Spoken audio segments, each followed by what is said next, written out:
Hello everyone. What I thought I'd do today is just talk you through the basics of what will be required for Section B of the Comparative and Contextual Study exam for A-Level English Literature. So in Section A, obviously, you have, as it says here, look, number 3 at the top, write a critical appreciation of this passage relating your discussion to your reading of the Gothic. So there's your close reading that you'll be working on with Mrs. Povey. In Section B, what we're going to be focusing on is the bit where you have to compare the Bloody Chamber and the Wasp Factory. Now, you get given a couple of different options here. Obviously, there's this question 4, which is about Dracula. There is no need for you to worry about that, unfortunately, because we haven't studied it. I mean, if worse comes to the worst and you want to have a go, then feel free, but we would sincerely suggest that you probably choose either Part B or Part C. Part B will specify the Angela Carter collection of stories that we've looked at, and it says here you need to compare it with at least one other text prescribed. Now, that other text is obviously the Wasp Factory. Then you have question C as well. Again, you get a choice here. It's either Dracula and or the Bloody Chamber, and then one other text. Okay, so obviously we take Dracula out of the running there, and you'll be comparing the Bloody Chamber with, obviously, everyone's favourite novel, The Wasp Factory. So these two questions, I quite like them. I think they're both quite good. These were the questions on the 2018 final exam paper for A-level students. So we've got one about Gothic writing always having the power to shock. There's an easy question for you, isn't it? Gothic writing is all about shock and horror and the build-up of terror, isn't it? The second question here is, a common character in Gothic writing is the isolated figure or outsider. And we know all about that as well, don't we? The isolated figures living in their castles or on their islands, cut off from all of society. So what we're going to look at today is an example essay based on this question C here. A common character in Gothic writing is the isolated figure or outsider. A really good essay, one that you need to be aiming for, and we're going to give it a read, and what I want to bring out essentially is why it's so good, why it was awarded so many good marks. So you will find this essay in your Firefly task. Feel free as we go through to make your own notes if you want to. If you've managed to print it out, then that's fantastic. Feel free to make your notes on there. So let's start with this opening paragraph then. The introduction is very important. Both Shelley and Carter employ the common characters of isolated individuals, as well as those who live on the outside. While Mary Shelley's Frankenstein aligns the notion of isolation with typical romantic endeavours of the 19th century, such as scientific exploration and enlightenment, one might argue Carter's fiction in The Bloody Chamber is more about our treatment of the other. Moreover, both writers portray figures who are isolated within themselves, psychologically detached from reality. For Shelley, through hubristic desires, which turn destructive. For Carter, through exploring how women lose and find themselves. So the first thing you'll notice here is obviously this student is not talking about the Wasp Factory. They're talking about the Bloody Chamber and Frankenstein. There is no example essay available for us yet on the Bloody Chamber and the Wasp Factory, until one of you write one, that is. So I thought I'd choose this one because Frankenstein, in many ways, is a very similar novel to the Wasp Factory in its idea of dealing with monsters and the creation of monsters and so on and so forth. So let's just have a look at this introductory paragraph and why we might consider it to be so successful. I'm just going to highlight a few things first of all. So both Shelley and Carter, we're comparing straight away. There are other examples of comparison in this. We have, moreover, both writers are doing this. For Shelley, here's how it happens. That's Mary Shelley who writes Frankenstein.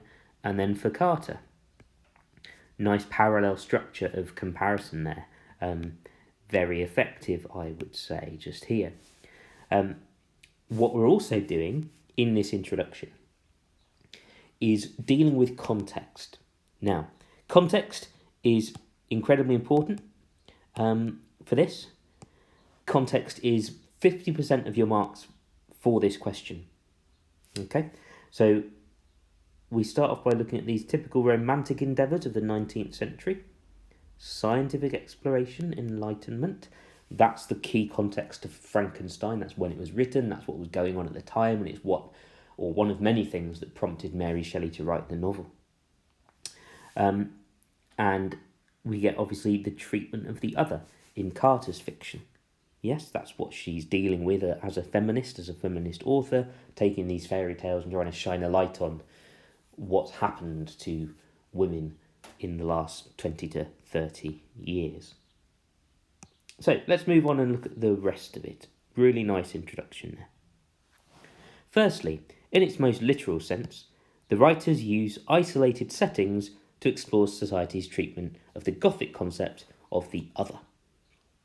In Frankenstein, the creature is the most marginalised figure, as he expresses in his narrative his life being alone, perhaps almost him being an outsider, to the de Lacy's household being a metaphor for his exclusion.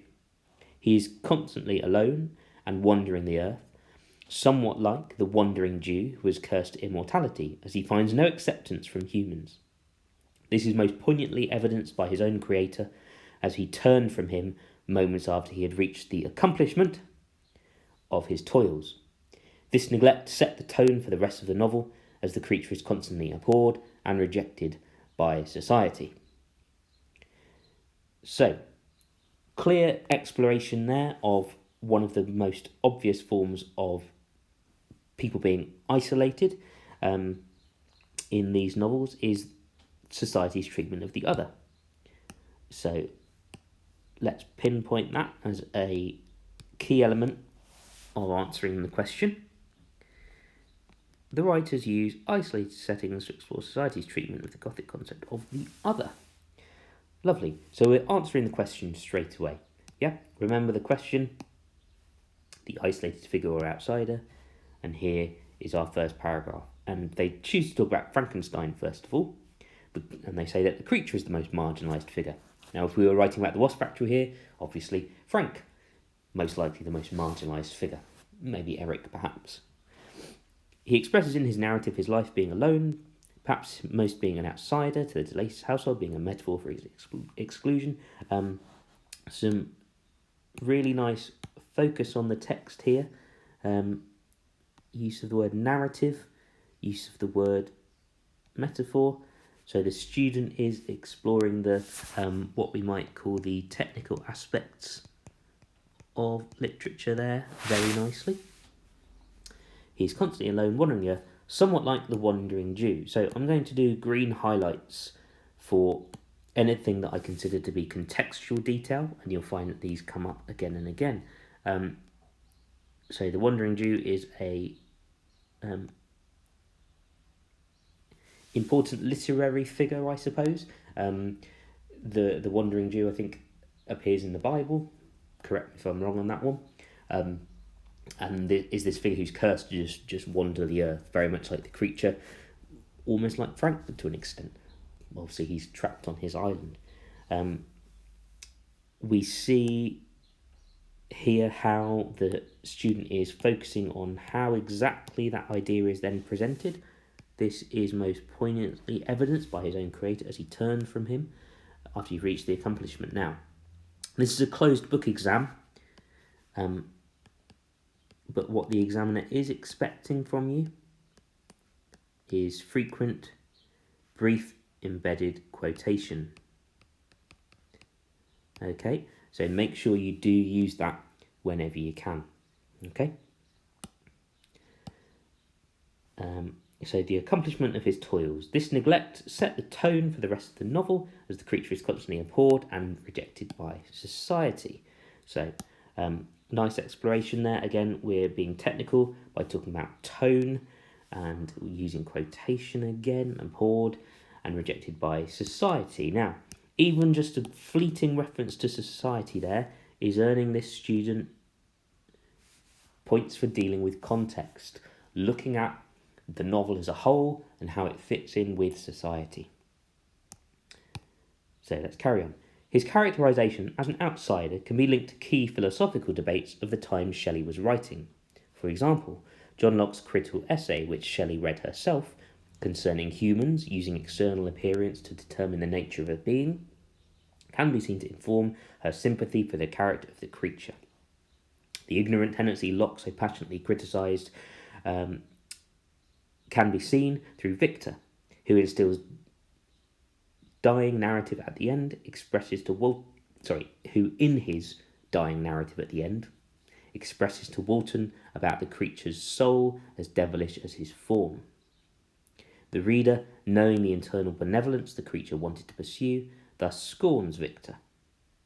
So, really clear application of a key contextual point here. The key philosophical debates of the time Shelley was writing, John Locke's critical essay. Would have been better if they could remember the title of that, but there you go. And they talk about it. Now, what they do very well here, they actually link it in very successfully to the text. So her reading of the essay by John Locke can be seen to inform her sympathy for the character of the creature. And then the student goes on to explore that idea of sympathy in the character when Victor is doing his narrative at the end as he lays dying. Talks about the creature's soul being devilish, just like, I suppose, Frank or Eric's soul being devilish in the Wasp Factory. Then we get this nice focus on the reader, knowing the internal benevolence the creature wanted to pursue. So we do know that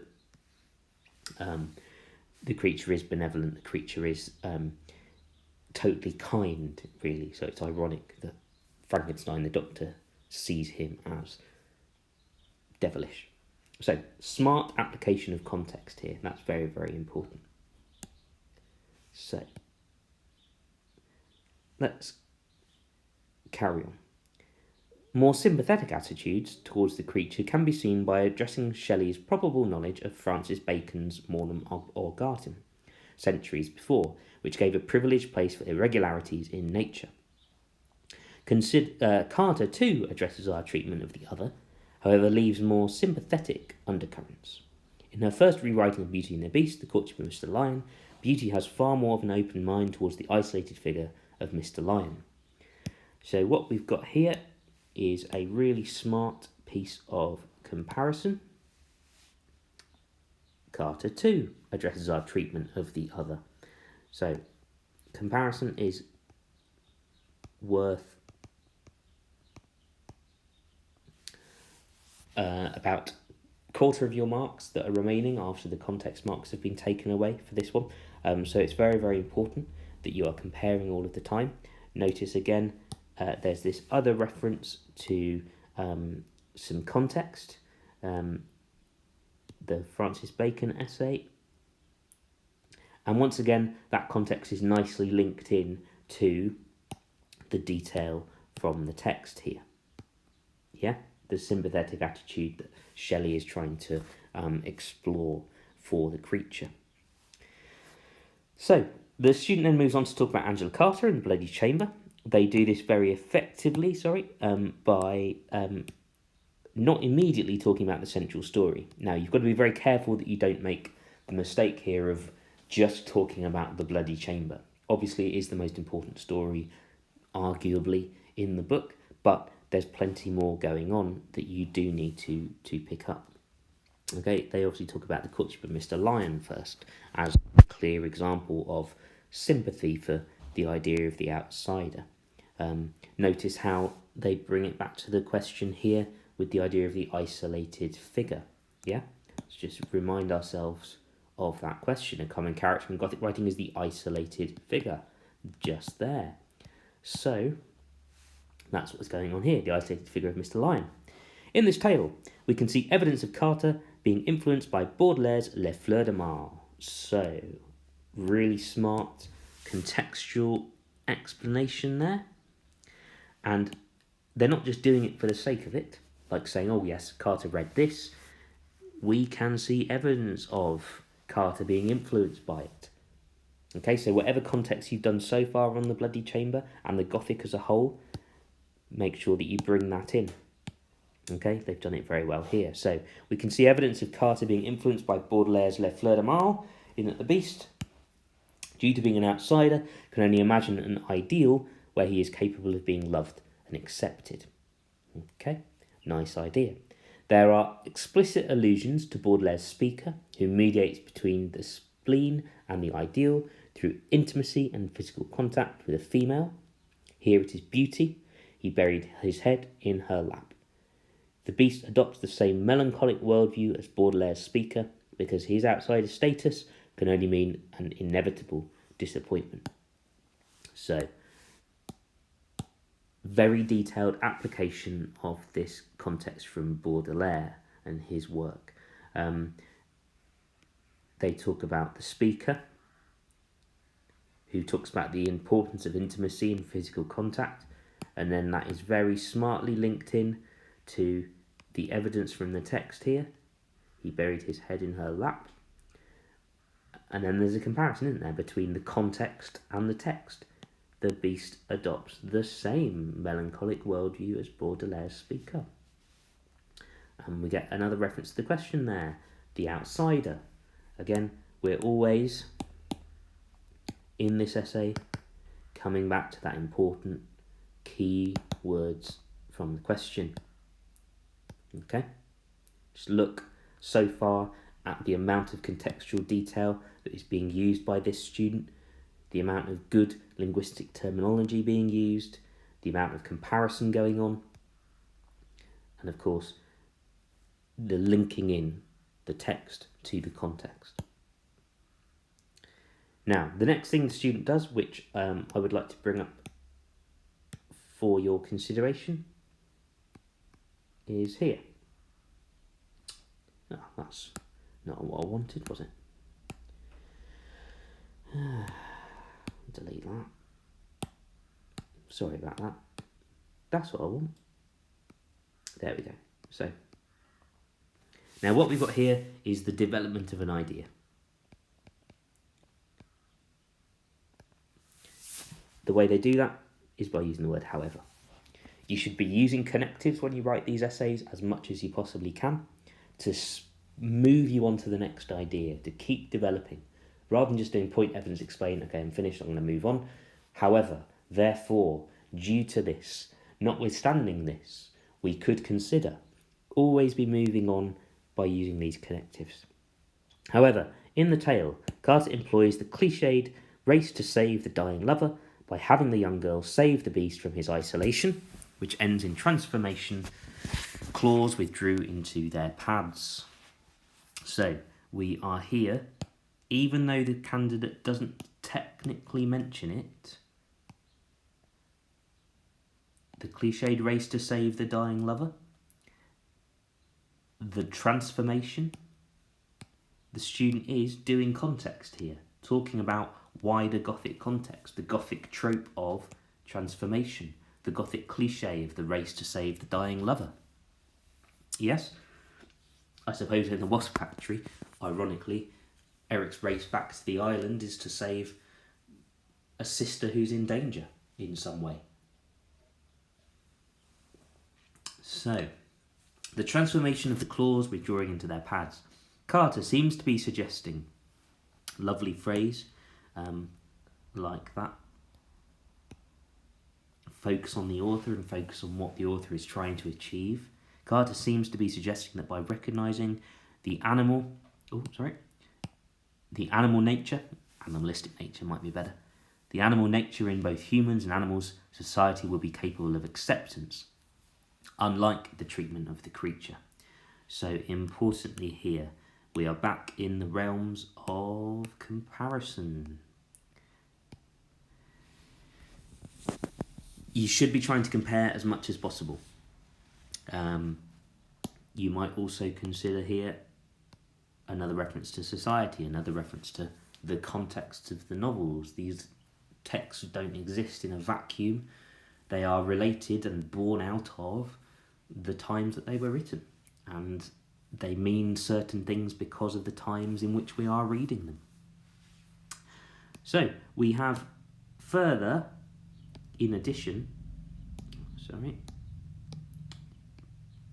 just like we've got here, a development of an idea. In addition, we're then comparing. Both writers explore this isolated outsider status through the idea of loneliness. Okay, again, it's a reference to the question, isn't it? The isolated figure or outsider. Both writers explore this isolated outsider status through the idea of loneliness here. And then we've got Mary Shelley and Frankenstein first of all. Shelley's introductory character, Walton, seems to be the perfect romantic archetype. Here we are making another contextual reference. Possibly with a highlighter pen. There we go. The romantic archetype of romantic fiction, which was what was happening at the time that Shelley was writing this novel.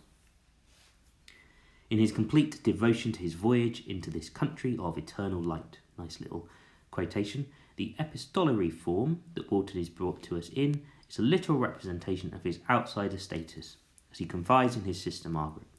So the epistolary form is the way in which Frankenstein is told. Feel free to do some research on that, but it's a nice contextual point as well.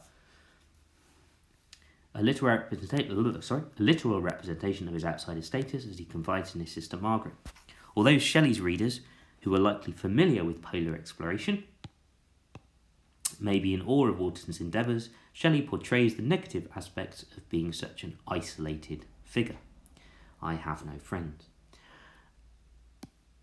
Another little contextual point here that you might have just missed there is here. A focus on people who are reading it when it was first published. So when The Wasp Factory was first published, what were people worried about? What were people thinking about? What was going on in the news? Find out. When The Bloody Chamber was first published, why was Carter writing it? Find out.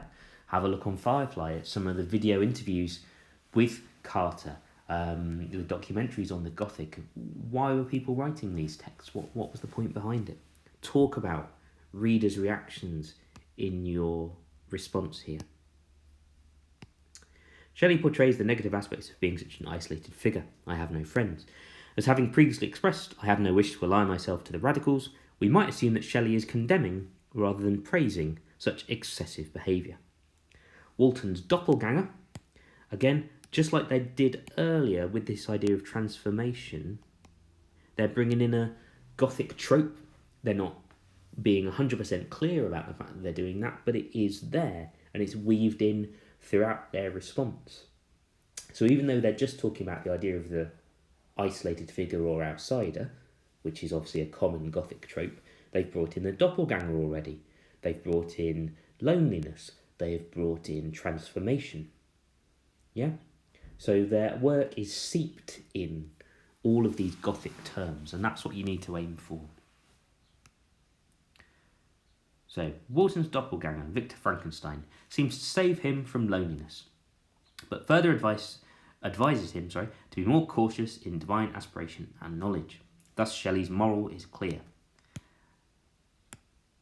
I'm not going to go into the moral complexities of Frankenstein at this point because that's not what this video is about, but just if you want to go in and read that, feel free. What we're doing here is the candidate is linking it to the wider context, to what Shelley is trying to achieve. Thus, Shelley's moral is clear. Carter illustrates loneliness most painfully in her Countess of the Lady of the House of Love. So, again, the student is doing well on the Bloody Chamber, not focusing on necessarily the obvious central story of the novel, looking at the Lady of the House of Love here. And even though it's not 100% clear, there is a comparison here. They haven't said this is the same as, but they're doing that same kind of comparison, looking at Walton's loneliness at the top of this page, and then the loneliness of the Countess in the Lady of the House of Love, who is trapped in her Carpathian chateau in a system of repetitions. Carter's portrayal of this tenebrous bride differs from Shelley's isolated characters, as Carter more emphasises the isolation of women in their domesticity. Okay, so very clear comparison here. So Carter's portrayal of this differs from Shelley's, as Carter's is about the isolation of women in their domesticity. You might also argue that there is a brief link into context here about women's roles and their role as domestic workers, essentially. Her loneliness is answered by the, what does that say? Kiss of the young soldier, who also restores her humanity, yet leaves her. Next day, his regiment embarked on France.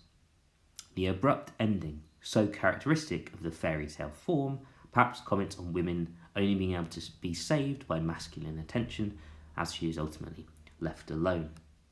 Lovely sentence there, and there's a lot of things going on. First of all, let's look at the context. That the abrupt ending is characteristic of the fairy tale form, and obviously that's the central, or one of the central elements of what Carter's doing in the Bloody Chamber and the rest of the stories there.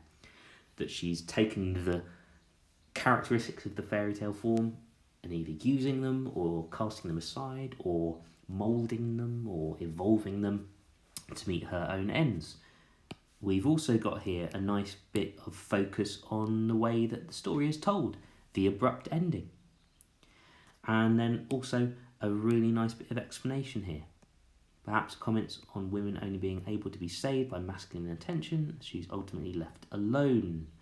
Yes, and again, even though we're not using the key word of the question here, the isolated figure or the outsider, we are dealing with that central idea of loneliness and being left alone, which always should be coherent in your paragraph. So we're talking about loneliness. This is all about loneliness. Exploring it in both texts, linking in, as you can see, quite a few times. Context, context, context, context, all the way through.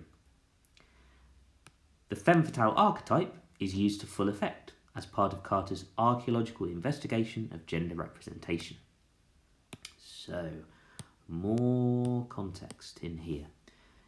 The femme fatale archetype, used in many of Carter's stories. And we also have something new in here, I suppose. Let's use the blue highlighter for that. So 12.5% of your marks for this question come from critical viewpoints, and we get one being used here. You will need to learn a set of critical views for the Gothic, I would suggest. They will come in very handy. So we've been looking at physical isolation so far, haven't we? She starts off by talking, or he, about the literal isolation in terms of setting, and we do that for a while. Then we also look at the idea of the other, we look at the idea of loneliness, and then at the bottom of this page here we're about to move on to their final idea. As well as physical isolation, Shelley and Carter, let's just, before we move on, let's bring out that further bit of comparison. Shelley and Carter are doing something here to do with the question. Great. Both Shelley and Carter illustrate characters who are outsiders to their own minds. So, this response so far has been solid, kind of possibly top of the second to top band, maybe just jumping over into the top band occasionally. Now, here's where they're hopefully going to maintain their position in the top mark band. So, both Shelley and Carter illustrate characters who are outsiders to their own minds. This can be seen where Victor spirals into decline. The beauty of the dream vanished. His madness and exhaustion, which follow through the novel, is a representation of how he was so far removed from his initial vision. Life and death appeared to me ideal bounds. He embodies the figure in the rhyme of the ancient mariner. in that he feels guilt and isolation for his transgression, becoming mentally unhinged, most notably as Elizabeth's kiss turns into the corpse of his dead mother. Right, so this student has obviously read one of Coleridge's poems, The Rime of the Ancient Mariner. Similar time period to when Frankenstein was written. And so we're seeing that being deployed as a piece of evidence to help them talk about Victor Frankenstein and what's going on with him in this particular moment. They also quite successfully use evidence from the text. The beauty of the dream vanished. Life and death appeared to me ideal bounds. Nicely done. We also get a little bit more Gothic there with the word transgression, which again is earning this student marks for context. 50% of the marks for context for this question. Transgression. Becoming mentally unhinged, most notably as Elizabeth's kiss turns into the corpse of his dead mother. Again, nice quotation. A psychoanalytic reading may see this as a suppressed fear of sexuality. Interesting. Now, what the student's doing here, like we picked up on the previous page, is critical readings of the text and looking at these texts from particular perspectives. I would imagine that at some point during both your writing on the Wasp Factory and your writing on the Bloody Chamber, the word feminist is going to come into it somewhere. A feminist reading may see this as something. So we then move on to look at Carter. Nicely linked in again. I would have preferred a little comparative word in here, similarly, or we could also see, but they go straight into it. Carter's characters are trapped in a liminal state. More successful Gothic terminology and context there. Well done there. For example, Wolf Alice is being not human, but not entirely feral. Carter uses the motif of a mirror to represent her disassociation with herself, which is resolved. She knew she saw herself within it. Her sense of self is renewed, unlike Victor's, as the world around her began to take form with her increase in self-awareness. Okay, so we're getting a bit of comparison here, even just with a tiny little subordinate clause, unlike this character from this other novel. That fluency of comparison and going from one to the other like that is absolutely key. And you can do that with just these tiny little subordinate clauses like they do here. Oh, so this is happening in one novel, unlike in the other novel. Yeah? So try to do that whenever you can. Notice here that the really nice detail of actually something that you don't have a lot of time to do in an essay like this, because 50% of your marks are context and on the Gothic. There's actually just a bit of nice analysis of the text here. Yeah, excuse my handwriting. The motif of the mirror to represent her disassociation. Is the mirror a common Gothic motif? There's a question that you need to start considering. In conclusion, the frame narrative of Shelley's Frankenstein seems to not only destabilise the text, according to Beth Newman, some more critical reading coming in there. Destabilising the text, according to Beth Newman, but anchor the isolation of her characters. Carter shows us the capacity to solve isolation by being inclusive and getting to know ourselves better. A little bit of a hurried conclusion perhaps, but thankfully it doesn't reiterate any ideas. It brings in something new at the end there and finishes it off again with some very clear reference to the question, isolation. Okay, let's just have a very quick read of what it is that the examiner said about this. So it gets 30 out of 30. I'm not 100% convinced it is, but this is from the exam board, so there you go. I think we can aim better than this. Well, let's have a read. This essay is again lucidly written with a strong sense of text and context. Yeah, I would agree with that. It does nicely analyse the text and it does use context well. The opening features big concepts such as romanticism and the Enlightenment. Yes, it does. And also moves in for a close comparison of its chosen writer's treatment of isolation. It's very true. First Shelley through hubristic desires, which turn destructive, for Carter through exploring how women lose and find themselves. Yep, that's a sentence from the essay, actually, isn't it? Lovely. The answer goes on to feature isolated settings. Yep, we looked at that. Feelings of loneliness. Yep. And then mental isolation. That last couple of paragraphs about being isolated from your own mind. The structure, which discusses the creature, Walton and Victor, in successive sections, comparing them with different stories from the Carter collection, is very effective. Excellent in all respects. So an effective structure is something that you need to come up with. That's going to come in your planning stage, and that is going to be one of the things that you're going to focus on in the rest of today's lesson.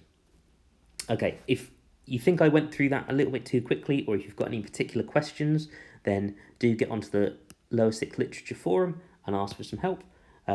If not, best of luck with the rest of today's task.